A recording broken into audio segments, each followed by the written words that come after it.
Oke, Assalamualaikum warahmatullahi wabarakatuh. Sampurasun. Nah, kita di acara Ngabahas lagi. Hari ini kita kedatangan tamu yang istimewa tentunya dalam rangka Hari Pers Nasional. Kita merayakan Hari Persnya kepada para insan pers di seluruh Indonesia.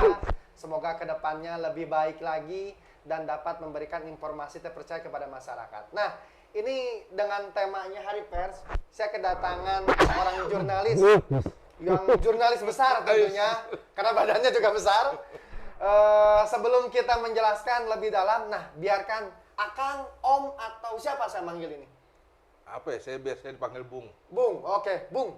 Mangga Bung, memperkenalkan diri Bung. Nah, nama saya Partomi Oktora, tapi biasa dipanggil Bung Tommy. Nah, jadi saya ini jurnalis mulai dari tahun berapa ya? Ya dari zaman Orde Baru lah, udah. Zaman Orde Baru. Udah Orde Baru sampai sekarang, alhamdulillah saya masih diberi kepercayaan sama Allah untuk sampai sekarang saya jadi jurnalis. Nah. Ada 10 tahun ya nih? Lebih. Hah? 10 tahun lebih, 20 tahun. Udah lebih. 20 tahun lebih ya. Berarti sudah kalau ibarat itu sudah makan manis, pahit, asam, gula, aren, oh enggak itu mah ya? Enggak. Tentang jurnalis enggak? Nah, Rujak. Bung, saya mau tanya nih. Nah. Apa sih jurnalis itu? Jurnalis itu ya sama sih kayak wartawan. Wartawan sama jurnalis ya sama lah. Ya seorang jurnal ya menginformasikan. Ya sebenarnya semua manusia ini pada dasarnya jurnalis. Betul. Ya, karena kenapa? Nah, ini saya contohin. Waktu dia jadi embrio aja. Iya. Ya, jadi jalan itu dia jadi jurnalis. Dia mukul-mukul perut ibunya tuh menandakan dia masih hidup. Tuh, Bu, saya masih hidup. Wah, itu dia udah jurnalis. Nah, bakat-bakat ini sebenarnya sudah ada. Dari sejak Ya, kecil? Dari sejak di dalam perut malah. Dari sebisi itu? Dari embrio, udah jadi jurnalis. Nah, sebenarnya jurnalis makanya sampai berkembangan sampai sekarang ini orang nggak ada yang tahu bahwa mereka itu semua jurnalis. Apa tuh semua contoh manusia. konkretnya? Ya, Biar sekarang kita tuh sadar bahwa kita dari kecil sudah ada darah-darah jurnalis ini. ya jurnalis darah-darahnya kelihatan. Misalnya memberi kabar sama ibunya bahwa di sekolahnya tadi pelajaran ini, saya begini, itu udah termasuk konsep gitu kan. Akhirnya berdialog sama keluarganya, sama gurunya, segala macam itu udah jadi jurnalis sebenarnya. Betul. Itu dari dasarnya udah jadi jurnalis. Cuman memang kalau dari jurnalis ini ada namanya undang-undang kode etik pers. Nah, itu yang harus dipahami. Nah, kalau yang sekarang-sekarang ini akhirnya ada jadi netizen jurnalis, ada yang sebagai mana, tapi saya jurnalis. Jurnalis juga? Nah, itu. Gini Bung, dari zaman Orde Baru sampai dengan sekarang menjadi jurnalis tetap. Apa sih suka duka jadi jurnalis itu? Banyak ya, sebenarnya gini. Jadi jurnalis itu contoh ya, suka dukanya itu kalau dibilang sedih sih enggak, tapi seneng. Ya kayak hujan kayak gini. Kayak hujan kayak gini kan. Ah, kita hujan-hujanan itu. Ngejar ke suatu tempat gitu kan, dan nggak sadar bahwa orang kebanjiran rumahnya pun ikut banjir. Iya. Sebagai jurnalis, kayak saya waktu di Riau, kabut asap itu, saya juga ngirup kabut asap gitu sebagai jurnalis. Istilahnya, ya mereka punya penyakit, saya pun punya penyakit, tapi seharusnya orang itu nggak berani mendekati, kita berani mendekati. Itu suka dukanya seperti itu. Jadi orang nggak sadar bahwa kita ikut banyak kebanjiran, ngirup kabut asap gitu kan. Pas bencana kita ya basah-basah, bahkan nggak mandi. Jadi jurnalis itu juga merasakan apa yang masyarakat rasakan. Jelas. Nah sekarang jurnalis kan ada berbagai bagian atau sub atau mungkin spesifikasi. Kalau setahu saya nih ada yang fokus di dunia politik saja, ada yang fokus di ekonomi, ada yang fokus dari keamanan, dan ada juga yang fokus dari bencana. Bung ini selama jadi jurnalis fokusnya di mana nih? Semuanya. Kita ambil. Tapi yang paling mendalami di mana? Kalau saya dari awal sebenarnya jurnalis konflik. Konflik. Nah, jadi konflik itu ya bagaimana lihat literatur masyarakat yang berbagai jenisnya ini, ya kan, kulturnya banyak, semuanya banyak, itu bahaya konfliknya sangat tinggi. Tapi pas kita ke daerah, ternyata nggak ada konflik-konflik itu. Konflik itu malah bersinggungan akhirnya menjadi terpicu jadi isu-isu yang tidak baik. Nah, yang ini yang menjaga kultur itu yang seharusnya dipertahankan. Nah, jangan sampai dirusak kalau saya di daerah ya. Nah, cuman kalau saya jurnalis, walaupun di jurnalis konflik, ya saya suruh ditugasin ke politik, ya politik. Ditugasin saya ke pengadilan, ya saya harus ke pengadilan. Ditugasin kemanapun gitu, kita siap. Jadi intinya jurnalis harus bisa berkamuflase dengan apa tugas yang ada di sana. Wawasan jurnalis itu saya yakin lah, karena walaupun orang itu sangat pintar, ya, kita di jurnalis itu sangat bodoh. Kenapa saya bilang jurnalis itu bodoh? Apa pura-pura bodoh? Karena kita sering nanya. Karena nggak nanya nggak ada informasi. Iya, betul. Kita pura-pura bodoh, gitu. Iya. Seperti gitu kan. Padahal kita udah tahu itu apa. Berarti ketika konflik Aceh mengalami. Aceh dan teman-teman lah di sana tuh. Cuman ya kalau kita bongkar semua kita tahu lah itu permasalahannya, padahal ya orang Indonesia sendiri dari mana. Karena memang kan ketika konflik itu terjadi, pers ini adalah salah satu media informasi yang sangat diharapkan oleh masyarakat.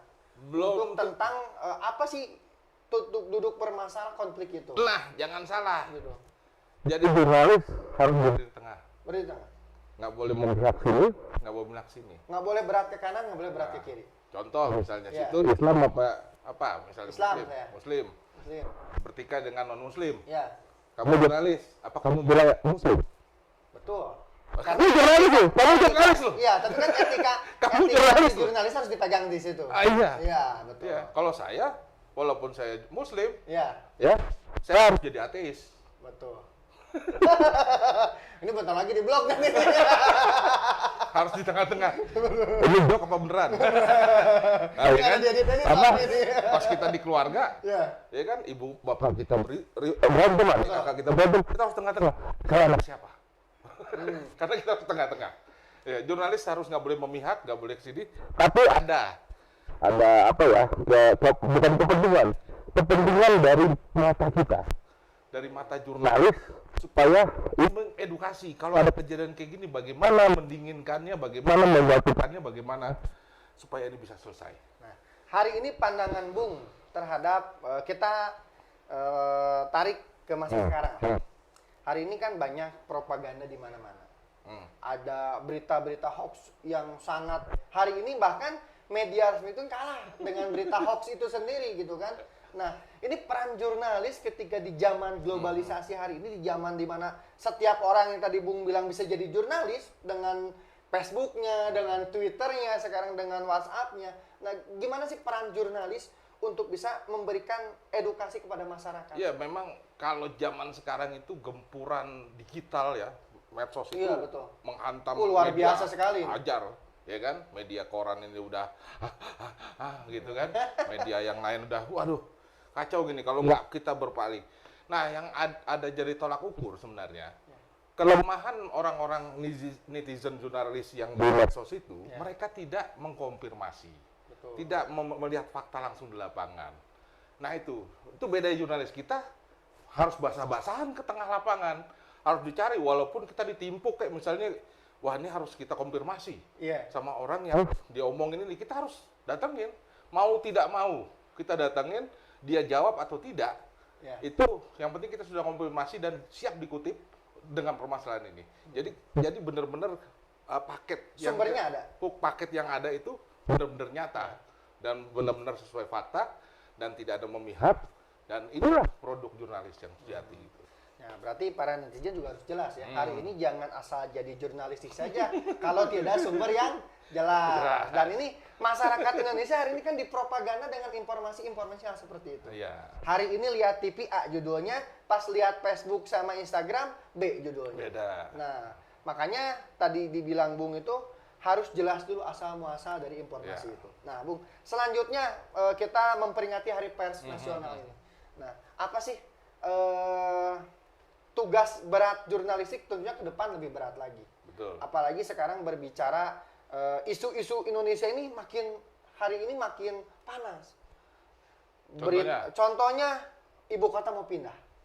Waduh, ini berat banget ini. Betul kan? Ibu kota mau pindah. Selesai ibu kota mau pindah, pemilu yang disekaliguskan. Dan yang paling parah lagi juga, ada lagi kutip-kutipan lain tentang COVID-19 hari ini. Ya kan? Ini kan peran media sangat sentral hari ini kan. Nah, sekarang peran jurnalistik itu untuk mengadopsi itu menjadi informasi yang edukatif kepada masyarakat seperti apa? Ntar dulu, yang kayak gini kita ngerokok dulu. Nah, kalau saya mau minum nih, tapi sebelumnya kita minum susu dulu biar sehat. Nah, kita dapat endorse nih. Berbicara endorse ini. Pembahasannya berat itu. Iya ini ada Ini susu dari- ini. Oh. Dari Misu. Siap. Waduh, ini susu asli UMKM Sukabumi. Siap. Asli susu sapi ini. Waduh. Murni tuh. Murni ini. Agak berat-berat ya benerannya nih. Jadi mengedukasikan tentang COVID ini jadi gini. Sebagai jurnalis, Ya. kita harus meyakini ada sains. Ini sains. Kalau nggak percaya sama sains, jangan jadi jurnalis. Nah, satu, Satu, sains, sains. ilmu pengetahuan. Ilmu pengetahuan. Betul. Ya kan? Ya kan ilmu itu artinya tahu. Tahu. Nah, sains. Di dalam diri kita, Ya. pasti di Sukabumi ini mungkin ada sekitar separuh lebih yang tidak mau divaksin. Betul. Nah, itu berarti jurnalisnya seperti apa? Seharusnya mau divaksin. Karena dia berhubungan langsung dengan narasumber, bahkan kita berempet-empetan, harusnya kita yang menjaga jarak. Betul. Kita mengedukasi itu. Yang itu kedua. Yang ketiga, memang semua jurnalis harus divaksin. Ya. Dan kita harus sama-sama sehat. Dan itu bentuk edukasi kita kepada masyarakat, kita harus sama-sama sehat. Betul. Sama-sama menjaga. Nah, ini yang harus diketahui. Jadi kalau jurnalis nggak mau vaksin, ya udah mendingan cari tukang urut aja. Ini pesan saya, cari tukang urut. Harus divaksin. Harus divaksin. Kita harus percaya sains dan kita sama-sama sehat bersama. Ya. Ini bukan pesanan karena memang saya, di keluarga saya cuma saya. Anak saya masih kecil. Kenapa saya harus vaksin? Karena saya sering keluar. Ya. Kita nggak tahu di mana ntar pas sampai rumah anak kita yang kena ketularan dari kita, walaupun kita sebenarnya nggak kena, Betul. ya kan? Tapi kita membawa virus itu ke rumah. Nah, itu yang harus kita jaga. Begitu. Ini kan kalau saya analisis pers, jurnalis, wartawan itu kan selalu ada di orang kedua. Dalam tanda kutip orang kedua itu ketika ada perang tentara ke depan, keduanya media. Ketika ada bencana Badan Nasional SAR di depan, keduanya media. Ketika ada pandemi hari ini, yang paling depannya nakes, yang tidak pernah pulang, yang ada hashtagnya kamu di rumah, saya di luar.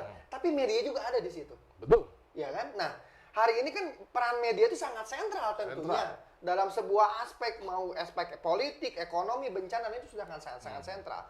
Nah, harapan Bung kepada peningkatan kualitas jurnalistik hari ini dalam mengingat Hari Pers Nasional ini, apa sih pesan untuk teman-teman junior nanti dalam mengimbangi tentunya peran jurnalistik dalam berbagai aspek tersebut? Oke, pesan saya gini, jadi jurnalis jangan menulis atau membuat berita itu karena kehendak dirinya. Ya. Itu yang satu. Kalau sudah kehendak dirinya itu akan itu bukan produk jurnalis. Ya. Tapi melihat dari pandangan beberapa aspek, ya beberapa narsum, beberapa ini baru yang kita tuangkan itu. Nah, setelah itu biarkanlah nanti pembaca atau penonton ya yang menilai berita kita. Ya kan, contoh misalnya kita membuat berita yang kemarin lah viral, yang saya bikin berita tentang kisruh tanah, ya kan? Nah, Ya kan? Mau tidak mau saya harus wawancara dengan lawannya. ya. Dan saya tidak berpihak. Ya kan? Ternyata memang kejadian di fakta lapangan seperti itu. Kita tanya BPN, ternyata BPN menolak, nggak jadi masalah. Nah, nggak apa-apa, BPN nggak berani itu, bahkan hampir menyuap dan ditolak waktu itu kita tolak dan videonya ada. Nah, itu kita harus berani Dan godaannya banyak. dan godaannya banyak. Di lapangan nih, ini mah dari negeri lain lah.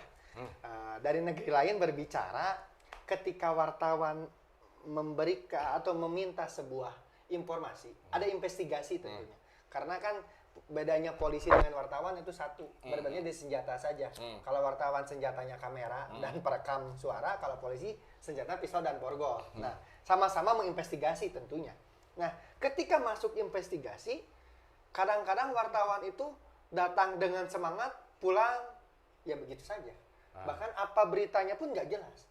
Dalam tanda kutip ada nih diselesaikan secara adat. Nah, adat tanda kutip selesai secara adat. Kultur lagi kena nih. Kultur lagi kena. Tapi ini di negeri lain kan, bukan di kita. Kalau di kita aman-aman, baik-baik jurnalisnya di kita mah. Ya, di negeri Konoha sana ada istilah selesaikan secara adat. Nah, menurut Bung, ketika jurnalis sudah selesaikan secara adat, apakah dia masih layak menjadi jurnalis? Gini loh, praktek-praktek itu mungkin yang kotor masih ada, yang bersih pun masih ada. Yang bersih maksud saya begini, contoh kita yang konteks Kejagung ya, Ya, dia melupakan hukum-hukum KUHP. yang kebakaran itu. Bukan, yang maling, Oh, yang maling. dibebasin. Oh, yang kemarin yang Berapa viral itu banyak? kan di salah satu kota di Jawa Iya, Barat. itu hukum loh. Ya, Semua manusia harus setara di mata hukum. Betul. Mau maling korek, nah, Sama mau saja maling. maling. Sama itu maling. Kalau dilaporin bisa kena itu. betul. Nggak jadi saya cemereknya. Ya kan, maling korek sampai maling korupsi, Iya. itu sama di mata hukum. Tapi ada perlakuan. Nah, begitu juga jurnalis. Jadi dalam hati nurani kita manusia juga. Betul. Bahwa kalau misalnya kayak waktu di Lambung ya, bayangin ini kasusnya cuman warung sebelah Ya. itu make apa namanya tatakan. Itu sampai sampai wali kota turun. Oh, Bayangkan sampai sejauh itu gitu loh. Padahal cuma hanya tatakan. ya. Itu edukasinya gimana? Orang ini sampai lapor-laporan, bahkan sampai yang di Aceh, ya kan, anak sendiri melaporin ibunya masalah rumah gitu, apa segala macem gitu kan. Padahal tuh rumah, aduh, itu kayak gimana coba edukasinya segala macam. Nah, kita sebagai jurnalis itu harus memberitahukan gitu dengan apa namanya para ahli ya kan segala macam, pas itu pakar ya kan tentang gitu psikolognya apa segala macam, itu harus edukasi terus. Nah, terkait misalnya ada kasus-kasus yang misalnya ini mau dilapan katanya kan, mau dikulturin katanya kan. Nah, itu tergantung niatnya, niat dari jurnalis. Mau jadi jurnalis atau mau jadi bisnismen, kan itu antara dua itu. Iya. Mau jadi jurnalis ya Atau harus bisnismen. atau bisnismen. Nah, kalau mau jadi bisnismen, hilangkanlah jurnalis itu gitu loh. Nah, itu aja. Tapi bisnis apa ya? Nah, bisnis itu. Bisnisnya bisa. Iya kan, bisnismen kan misalnya kita ngobrol-ngobrol, ya udah ntar jualan. Oke, jualan. gitu, Nah, betul. Itu bisnismen. Ya. Tapi kalau jadi jurnalis, ya harus megang kode etik dan harus dikonfirmasi dan itu harus nah, ini jangan salah. Bagi narasumber ya, jangan takut sama jurnalis. Nah, itu betul. Kenapa? Jadi gini, ketika misalnya jurnalis media atau wartawan itu memberitakan dan tanpa konfirmasi, ya, nah narasumber yang diberitakan itu bisa menulis somasi dan bikin hak jawab. Nah, ketika hak jawab itu tidak digubris oleh media tersebut atau jurnalis tersebut, media tersebut atau jurnalis tersebut bisa dikenakan pidana dan kena denda hampir 500 juta, sama seperti kita jurnalis kalau kita mau ke sana misalnya kita dihalang-halangi, kita bisa tuntut, bisa kena. Itu ada perbandingan jadi. Nah, jadi jangan takut. Jadi misalnya ada waktu nah, gitu kan takut gini. Betul. Nah, lihat aja produknya. Jangan usah takut, misalnya ini kebanyakan yang saya lihat itu yang pejabat-pejabat yang main proyek apa segala macam, saya yakin lah itu. Betul. Nah, itu yang harus diedukasi ya. Jadi punya hak jawab dan harus ditayangkan hak jawab itu, dan ketika tidak hak jawab itu tidak ditayangkan atau dikemas, bisa dituntut. Jadi intinya jangan takut dengan media. Oh, tidak takut. Karena tadi yang dijelaskan itu dalam Malah media ini membantu loh, Iya. gitu loh. Kenapa ada opini Ada di program, masyarakat, gitu kan? ada misalnya ya contoh lah, saya waktu kasus tanah itu dia menjelaskan gitu kan. Ini permasalahannya begini, ini permasalahannya begini, kebuka gitu kan. Nah, kita buka. Nah, akhirnya paling kita yang redakturnya yang memilih kata-kata yang bagus dan itu yang tidak boleh layak ditayangkan atau yang tidak. Gitu, itu aja.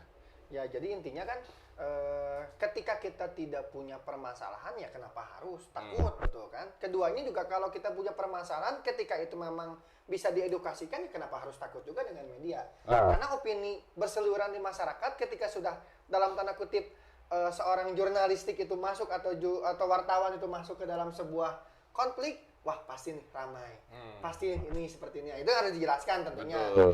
Dan kembali lagi kepada si jurnalis itu tersebut Betul. harus memegang kode Niatnya etik. tadi. Niatnya itu. Mau jadi jurnalis atau mau jadi bisnismen. Bung ini kan sudah mengalami dari masa ke masa, dari mulai mungkin dulu jurnalis itu di koran, ya, media informasi di koran, fotografi radio, lah. gitu, radio, koran. Sekarang sudah masuk ke media online, gitu kan, TV segala macam. Nah, perbedaan itu tentunya kan menjadi sebuah tantangan baru bagi teman-teman jurnalistik hari ini. Sekarang saya lah milenial, karena masih muda nih saya nih. Saya masih muda nih. Saya malas nih baca koran. Ya nggak sih? Sudah malas sih baca koran nih. Lebih indahnya baca di Facebook. Lebih indahnya baca di Instagram atau video-video pendek yang nggak jelas asal-usulnya, tapi kita cerna sebagai media informasi, kita sebarkan ke teman-teman kita. Berarti kan sudah menyeleweng gitu kan. Nah, hari ini peran pers atau peran si jurnalis itu untuk menanggulangi itu seperti apa? Karena kan beban zaman ini kan terus bertambah gitu kan. Yang tadinya koran kalau ada berita yang tidak jelas ya tutup saja korannya, selesai, tidak akan tersebar. Iya. Ya, tapi kali ini ketika korannya sudah ditutup, media online-nya sudah ditutup, Facebooknya keluar. Nah, ini pesan dan cara menanggulangi kepada teman-teman jurnalistik dan kepada masyarakat seperti apa sih? Untuk yang mana nih? Untuk yang medsosnya apa yang korannya? Untuk medsosnya terutama. Nah, jadi gini, medsos ini atau online itu hanya sepotong-sepotong. Ya, betul. Nggak sampai detail sampai Ya. ini gitu kan. Nah, kalau di koran atau di online, tapi online sekarang juga biasanya bersambung tuh, breaking news. Ya. Kan breaking news gitu. Terus update aja. Beda. Tapi kalau kita ikutin benar, bacanya bagus gitu loh. Ya. Nah, bersambung gitu ya. Sama kayak media koran, kalau kita ikutin itu real sampai habis itu kita baca gitu. Ya. Nah, kan sampai kayak baca novel lah. Wah, Ya, betul. begini dapat ilmunya kita. Nah, tapi kalau di medsos tuh kadang ujungnya panas. Ya kan? Pas lagi ditelusurin tidak dapat jawaban. Betul. Ya kan? Akhirnya dia ikut jadi pro dan kontra, ya kan? Ya. Nah, yang akhirnya ya tapi medsos sendiri baru cuma 15% sampai nggak sampai 100% yang main. Jadi ya itulah dunia medsos gitu. Jadi memang ya kita sebagai masyarakat harus hati-hati. Nah, terakhir dalam memperingati Hari Pers, pesan Bung kepada teman-teman media, teman-teman jurnalistik, dan kita milenial yang ingin mencoba menjadi jurnalis, baik itu jurnalis lingkungan sekitarnya, jurnalis kelompoknya seperti apa? Ya, pokoknya jagalah marwah jurnalis, ya. Karena dengan jurnalis yang sekarang ini kalau kita bertahan dengan kebaikan, kedepannya jurnalis akan lebih